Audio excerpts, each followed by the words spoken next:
Arkansas's head coach Bret Beilema was the last coach to speak at Media Days on Wednesday.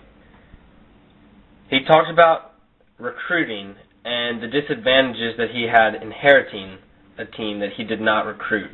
One of the disadvantages I had as the head coach at Arkansas is I didn't get to go in the home of every young man that is on our team. I think you learn a lot about a kid when you recruit him when he's 16, 17, 18 years old. You find out what made him who he is. You find out who made him what he was, and what can make him, do things better when you get him. So this is how he responded, talking about the outside influence. And for as a head coach, that's all I care about. I don't care about what the outside world perceives I should do. I care about what makes our program better.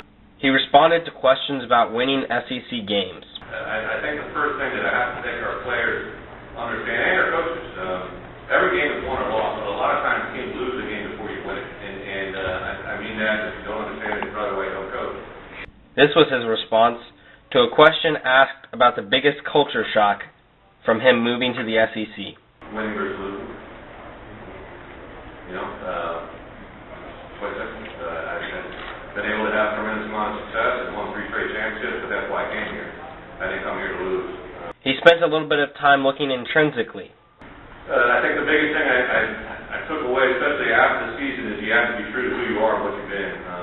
Don't flinch. There's a lot of times there's some teams that go through some adversity, and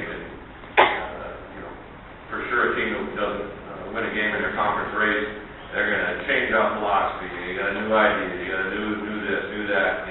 I believe you have to do what you do better. I'm not going to change. He talked about the family that was built at Arkansas. Have I softened in my view of fast-paced offenses? The only thing I'm going to say to that is if you were asking me in that sense, you're probably saying have I softened my view on player safety, and the answer would be no. If I recruit somebody and bring them into our family, I'm going to do everything in my power to make sure that they're the most well-equipped, most educated, to make player safety a premium in our program. Finally, he mentioned Auburn's quarterback, Nick Marshall. I think